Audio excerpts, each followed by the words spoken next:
Hello, and welcome to the AgeGuide, Perspectives on the Aging Journey. We are here to be your personal age guide and enhance your quality of life on the road ahead.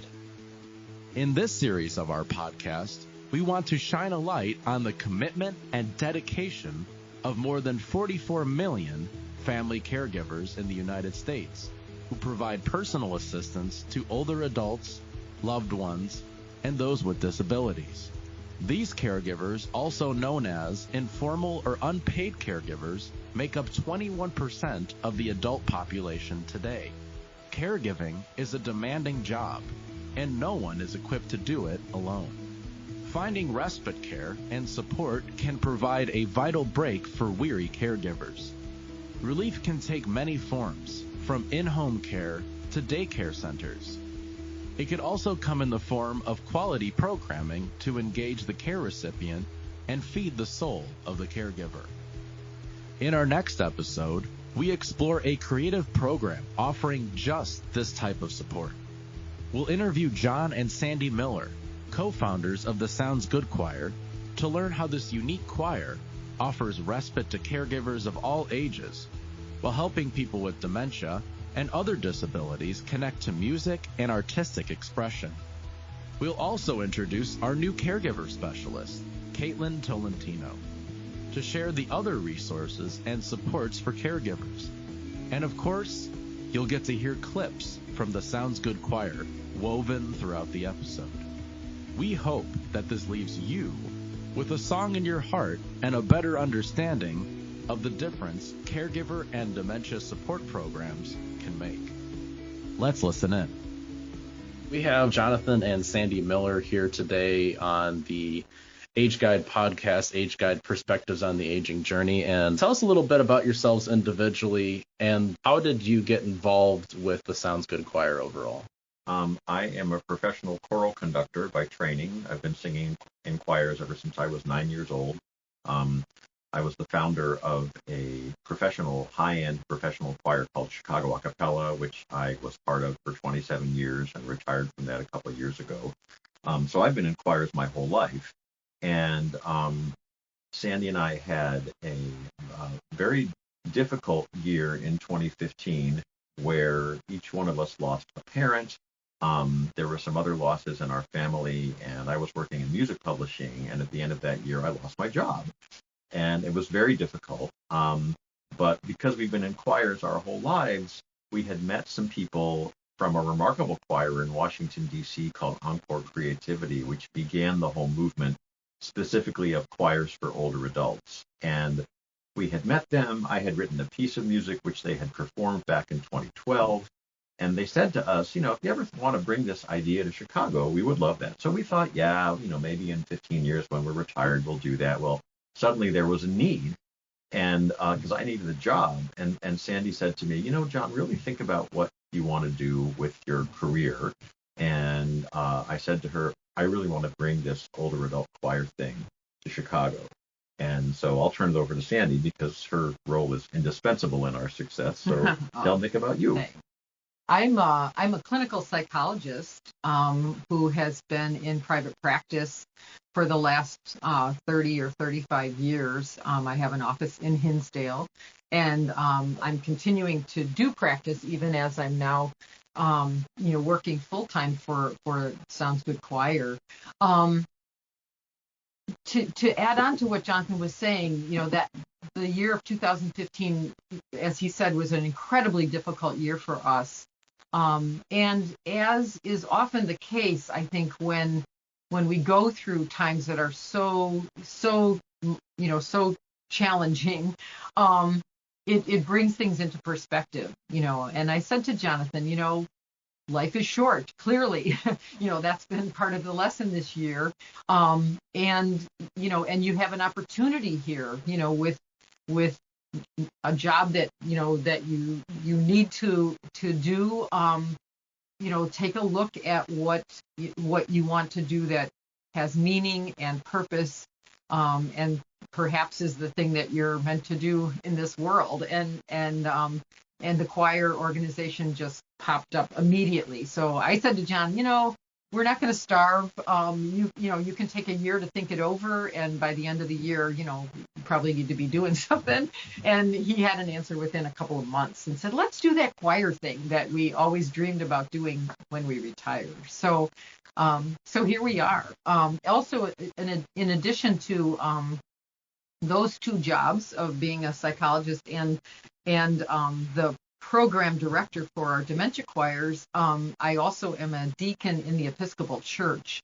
And in the Episcopal world, that's an ordained clergy position. So that also ties together with the work that we're doing, because I really feel that it is God's work that we're doing, with our choirs. So 2015 was that really difficult year.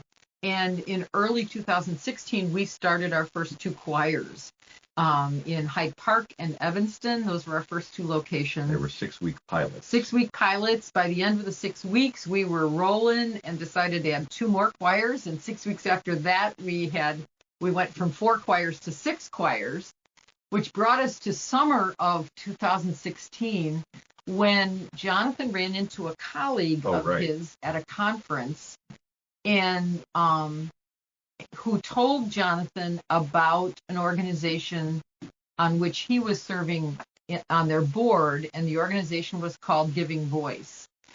Giving Voice in the Twin Cities, Minneapolis, St. Paul, is the organization that whose mission is to help create choirs for people with dementia, singing alongside their care partners. Right.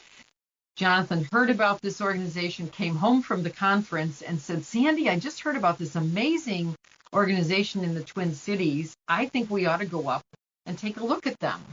As if we didn't have enough to do. We're running 6 brand new choirs with, a couple hundred singers scattered all over, the Chicago area. And the last thing we needed to do on this earth was to go, look at another choir possibility. But we did. Yeah. In October of 16, we went up to Minneapolis, spent a day with the Giving Voice organization, and literally on the way home in the airplane, we pulled out our laptop and tried to put together the beginning of a budget, because those choirs for people with dementia and their care partners felt to us like something we just simply had to do. Like there was no option, really. Yeah, and what got us interested was my friend Brian Newhouse, who's up in the Twin Cities. He said, what's amazing about this choir is after you've been there for 30 or 45 minutes, the people with memory loss, their brains start to wake up, and the singing switches them on. And he said for the rest of the rehearsal, you can't tell who has dementia and who doesn't, and there's no way to know this other than you gotta come see it. So I was like, okay, sign us up, let's go. Yeah. And we cried all day. It was one of the most beautiful things we'd ever seen. Neither Sandy or I had any background with dementia. We don't have dementia in our family. So, and Sandy's... My clinical practice is with children and adolescents. So, totally different, age on the age spectrum. Yeah, and I've mostly worked with professional singers and only, I spent some time doing church music with volunteer singers and synagogue music. But this is a whole different experience for us. But he was right. And in our life now, we see that all the time. We see exactly that,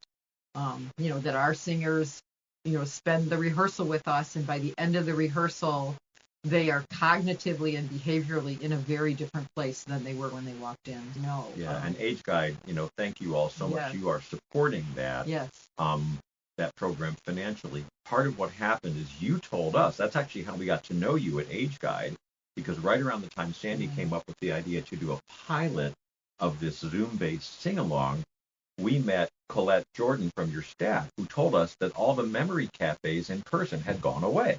Of course, because nothing was happening in person at that time, and there was nothing in terms of musical or arts-related programming for people with dementia. Mm-hmm. It was just gone. Mm-hmm. So they were really looking for someone to partner with who could create something.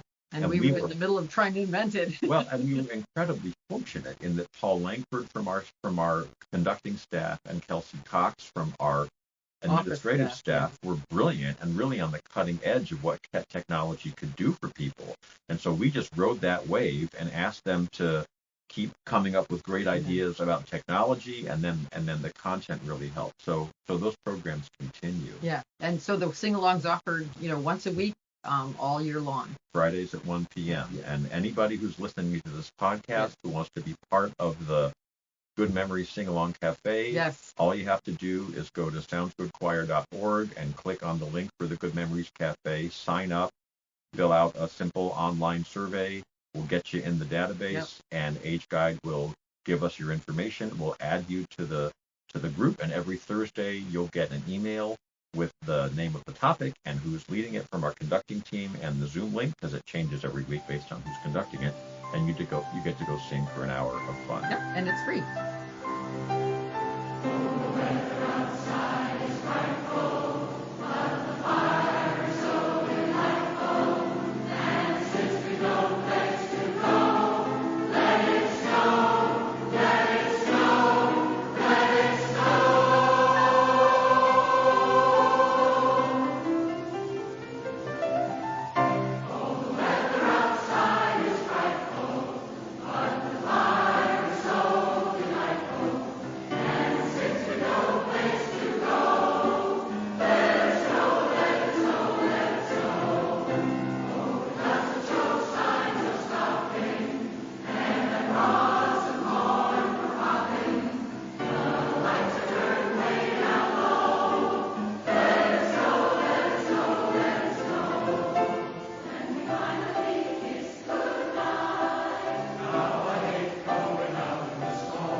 Hi everyone, my name is Caitlyn Tolentino. I am the Caregiver and Dementia Specialist at AgeGuide Northeastern Illinois.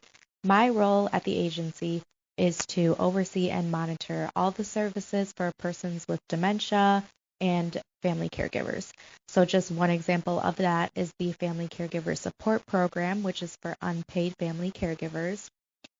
An unpaid caregiver is defined as someone who is caring for a loved one without any type of compensation. So in-home care with no pay. And when I say caring for, I essentially mean in any capacity related to daily activities of living. A very, very large issue that I often run into in my work is that unpaid family caregivers often do not self-identify because they're just doing what is necessary for their parent or their other loved one.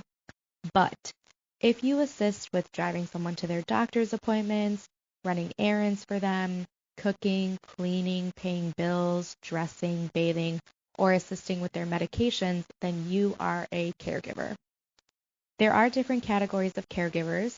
For example, there are unpaid caregivers that are taking care of older adults over the age of 60. There are unpaid caregivers for loved ones with dementia, which includes Alzheimer's disease. There are grandparents raising grandchildren. And then there are also unpaid caregivers for a loved one with a severe disability. According to a 2022 AARP Illinois survey, there are nearly 1.5 million caregivers who provide about 1.24 billion hours of unpaid care each year. From a monetary perspective, that's about $17 billion worth of care. And when performing their caregiver responsibilities, unpaid caregivers spend an average of $7,242 each year on care for their loved one. Not unsurprisingly, caregivers face several different challenges, such as high stress levels, burnout, balancing work and their caregiving responsibilities, financial stress, and having no personal time to themselves to pursue their own interests. And those are just the ones that I can name off the top of my head right now. There's a short list of caregiver challenges, and there are so many more that I could discuss other than those examples. In this podcast episode, you just heard from John and Sandy Miller, who are the CEOs for the Sounds Good Choir. This choir is just one of the many valuable caregiver resources available to support unpaid caregivers. The program provides older adults with an opportunity to enhance their well-being and social interaction through the joy of music, like you heard about. Some older adults choose to participate in the program alongside their caregiver, which directly, of course, affects the caregiver. However, whether or not caregivers actually participate with the participants, the program still has an impact on them. For instance, if a caregiver doesn't participate with their loved one, the sessions still provide the caregiver with an opportunity for some respite. They drop off their loved one to the Sounds Good Choir, and they can go run their errands, they can go to their own doctor's appointments, and things such as that. Respite is defined as short-term relief for unpaid caregivers, so things that, like I just talked about.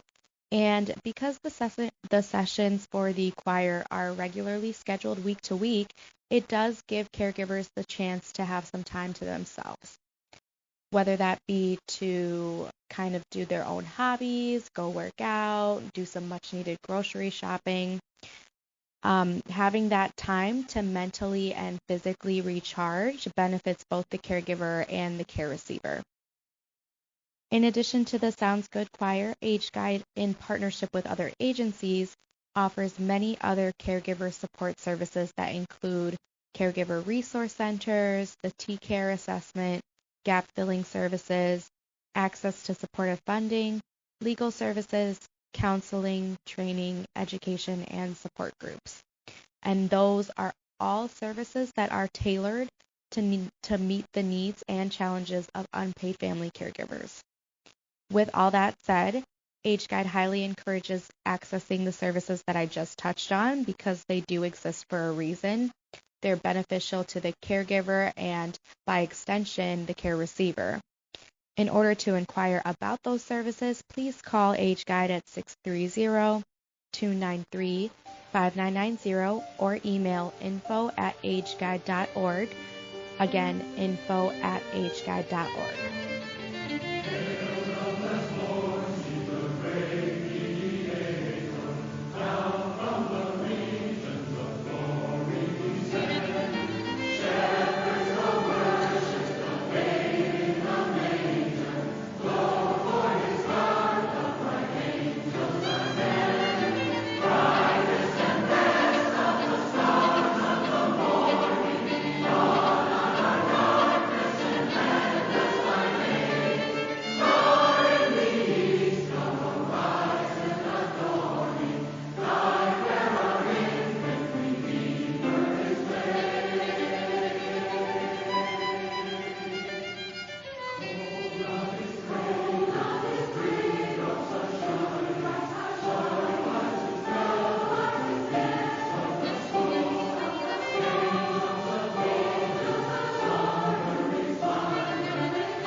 as like I said, this podcast, is a part of a series on caregivers, and we know that many caregivers are caring with someone with dementia or other memory issues, and AgeGuide obviously funds these projects in part to support these caregivers, and the choir and the caregiving kind of go together. Is there some stories that you've heard from different caregivers, even ones that participate and ones that just kind of go off and have that respite? Have you heard any stories that you can kind of tell that maybe other people could hear and kind of echo along to others to say, hey, this is something that might work for you in these situations? Yeah, one of our care partners was talking about that yesterday, particularly talking with Jonathan about it. Right. That he comes in and just is able to kick back and not be having to plan. It's like an hour and a half of his week where he isn't the one who has to make the plan and run everything for he and his wife. Yeah, and at the same time, it's not adult daycare. There's a huge role in the world. Thank God for adult daycare, because sometimes you just need to take your person to some place where they're going to be safe, and you can go home and take a nap or take a shower or cry or go to the store or get a haircut or whatever, and that's incredibly important.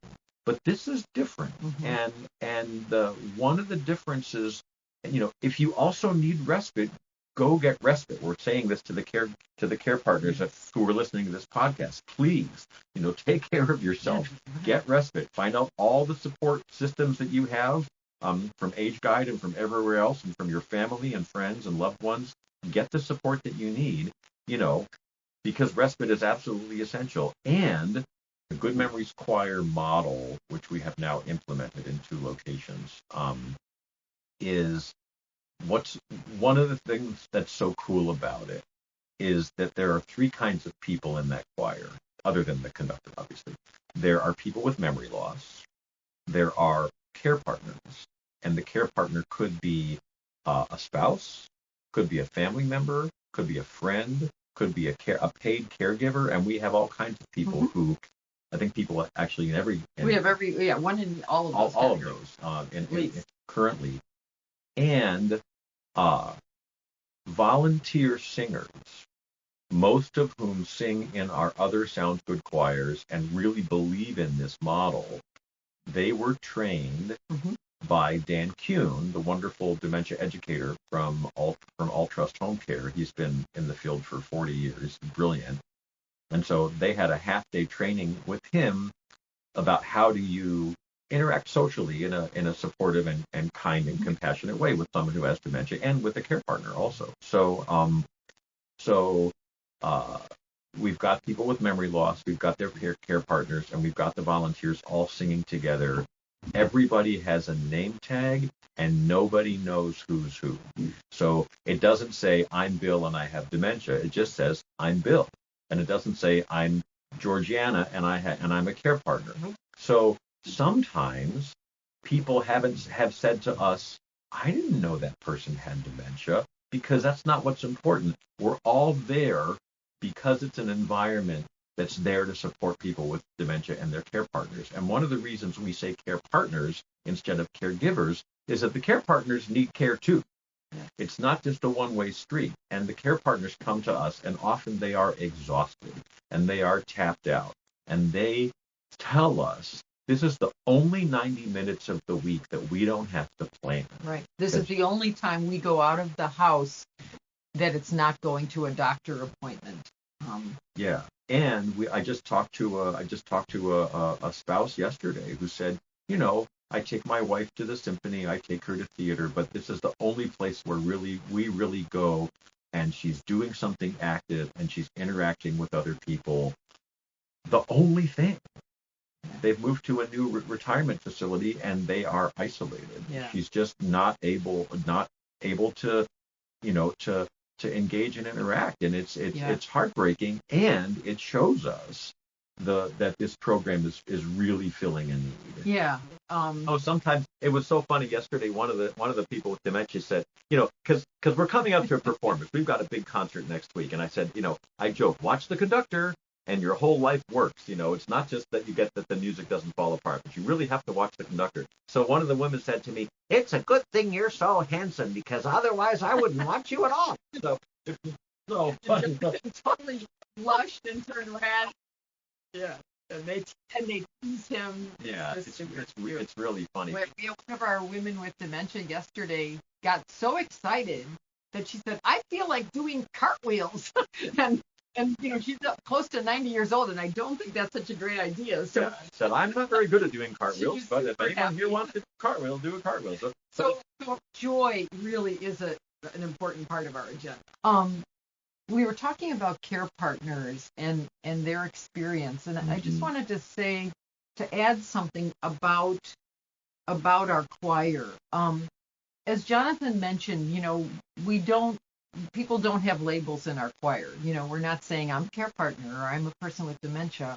But there is a strong sense when we're all there that we're all in this together. Totally. And I think, for the care partners particularly, I think they feel that connection, and they feel that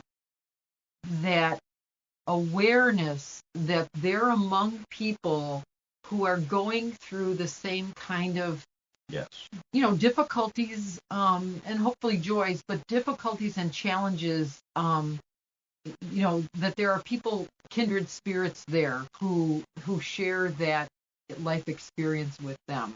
And it's one of those unstated, phenomenon that just exists in our choir. And I think there's a way in which I can see it in some of our care partners. They come in, and not only do they know that here's an hour and a half where they're kind of off duty. Sometimes they don't even sing. They just sit there and hopefully relax. But for that hour and a half, they're in a place where we all get it. Yes, their person is safe. Their person is loved. Their person is cared for. There's no judgment. And it's fun. Yeah, and there's no judgment, and there's no stigma, and we almost actually never talk about dementia. Exactly. Because you don't have to. Because everybody gets it. It's known already. Yeah. And that's one of the things that's so cool. That intangible, kind of emotional atmosphere that, just gets created by virtue of what we're doing. Now that we've learned about our guests and who they are, we want them to walk up the steps, grab a microphone, and get on our Age stage. This segment allows a soapbox-like platform to speak to the aging community on any topic they want to shine a light on. In this Age stage, Jonathan and Sandy talk about the importance of research and the impact choirs have on people with dementia. Let's listen in. But we're also going to kind of go to a quick segment that kind of envelops a lot of what I just said, which is called the Age stage. And normally at the end of every interview, we normally allow people to get up on our Age stage and talk about whatever they really want to. And we want to, as much as we've heard a lot about your passions and stuff like that, we really want to hear about, the nitty gritty of something maybe that you want to change in society or whatever that really is. I'm going to put that spotlight on you, give you a mic, and just let you have that, and we'll start that conversation now. So what is something that you want to say on this Age stage? Yay for that. So I guess I'm speaking more from my role as clinical psychologist now. Mm-hmm. And one of the things that many people don't know about the training of a clinical psychologist is that the doctoral degree in clinical psych is at its core is a research degree. Mm-hmm. We are trained to be researchers, and often the statisticians in medical center research teams are clinical psychologists. So even though most of us go into clinical work, as I did, and see patients for many years, in our heart of hearts we are still researchers. So as soon as we started our choirs, particularly our choirs for people with dementia, I have felt a pull to contribute to the scientific literature, which is pretty scant at this point. Anecdotally, the things we've been talking about, anecdotally, we see this every day. We see the effect that music has on our singers. and yet there's not a ton of, scientific, research to document that. They're really well designed, rigorous research studies. It's hard to do, and there are probably lots of other reasons that it isn't there. But after about 4 years of trying to put together the right team of people to help me with that goal, I'm happy to say that we will be beginning a research project in fall of 2023 that is a collaboration with the Northwestern Meslin Alzheimer's Center, with some input and collaboration from a team from Rush as well, from their Alzheimer's Center. And the principal investigator of this study, the lead guy of what we call our dream team, is Dr. Borna Banakdarpour, who's a neurologist at Northwestern at their Alzheimer's Center. And we will be studying with a pilot study. And a pilot study is a first step in trying to figure out the best way to research this question. And so we're going to be looking at wanting to document the positive effects of singing in a choir for people with memory loss, and also in the broader world for older adults as a whole. So we're very excited about that. It took 4 years to put together just the right group of people, and right, I'm really excited that we have that team, and so excited about these colleagues. I mean, they are like just amazingly talented researchers and super great human beings. So I'm honored to have us working with them and to be part of that team. Yeah, they've worked together before on several projects. They really know what they're doing, and it's been fun to work out the research methodology. Yeah. Anytime you do a research project at the university level with human subjects, you have to bring it before what's called the Institutional Review Board, and we've made it. Our project has been approved by the IRB, which is exciting. So we can really start to roll up our sleeves and plan for that. So we'll begin our data collection in late summer of 2023, and finish the data collection for that project in December of 2023, and then hopefully be looking at places to publish that in the scientific journals, the medical journals. These are online surveys that our constituents will be filling out a month before, and then right at the beginning of the program, and then at the end, and then we'll look at the data and see what it can tell. So anyone participating in our choirs during that fall session, which begins in September, anyone participating in our choirs is eligible to be part of the study. It's open to anyone who's singing with us. Yeah, and for people in the AgeGuide area, that's our choirs in Downers Grove and Wheaton. So if people want to be part of, in addition to singing, which is a lot of fun, if people want to be part of a research project documenting the impact of choral singing on any number of health measures, jump on in. And at the same time, if someone just wants to sing with us and research isn't their bag, that's also totally fine. okay too. Super fun. Absolutely. And it's from an angle that I didn't think about. Y'all have actually this wonderful focus group, which is really amazing. It's not only are you bringing someone to a very special place where there's that release, that group therapy feeling, that musical attunement to the world, you actually are contributing to something that might push the dial just a little bit further of us kind of looking in what's actually cognitively happening and what maybe people should be kind of participating in to kind of deflect these effects from happening, regardless of if it's going to happen or not to them. Absolutely. Yeah. And to confide in you sort of my secret agenda about this. Oh, well, I'm excited. Let's get this going. Not so secret. Okay.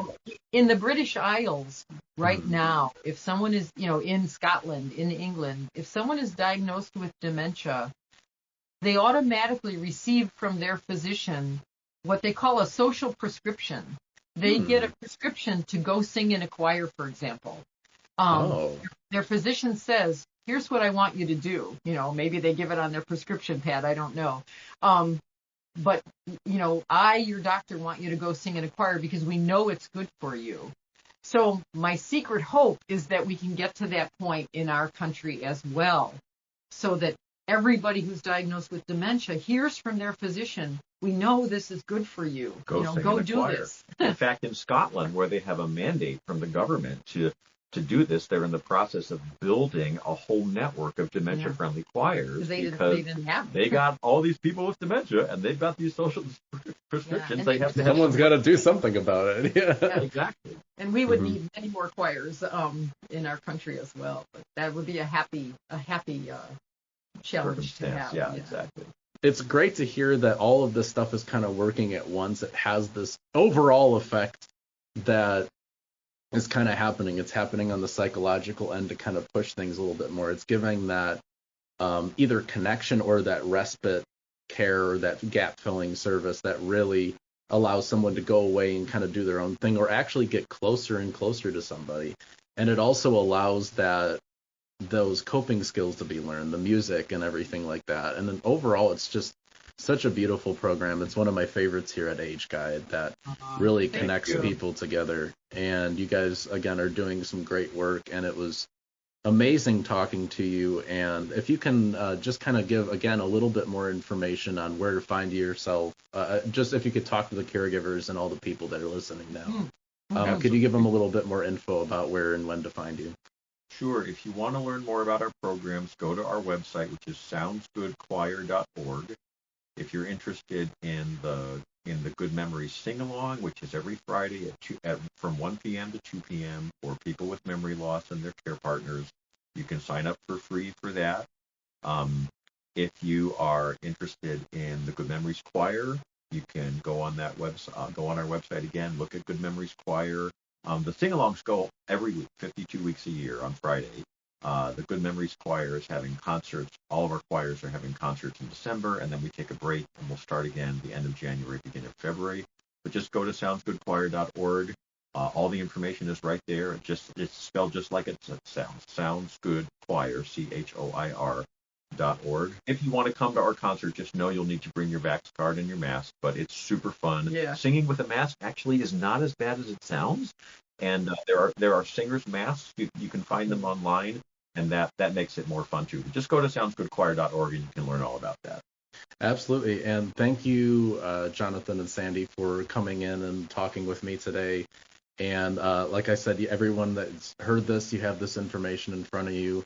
Please use it. Please share it around. Please make sure that it goes to the right people that will be a part of this, and also people that are musical out there that want to help out, want to volunteer. It doesn't just have to be, dementia this or dementia that or Alzheimer's. You could just be a musician who wants to help out and wants to sing and maybe grab someone's hand and take them to that place. So thank you very much for being here, and I hope you guys have a great one. Thank you for listening to the Age Guide, Perspectives on the Aging Journey. We hope you learned something new on this podcast, because we all have a stake in promoting a high quality of life for people on their aging journey. AgeGuide coordinates and administers many services for older adults in northeastern Illinois. We serve DuPage, Grundy, Kane, Kankakee, Kendall, Lake, McHenry, and Will counties. Our specially trained professionals are available to answer questions and connect you with local service providers and resources. In addition to the Sounds Good Choir, AgeGuide, in partnership with other agencies, offers many other caregiver support services that include access to counseling, legal services, training, and support groups, as well as financial assistance for supportive services such as respite care. All of these services are tailored to each unique caregiver based on an individual assessment called T-Care. If you are interested in these services or want to learn more, go to our website at ageguide.org. Call our offices at 630-293-5990. Please follow our podcast so when we post our monthly podcast, you are notified on your streaming account. Thank you, and we will see you next time on the Age Guide, Perspectives on the Aging Journey.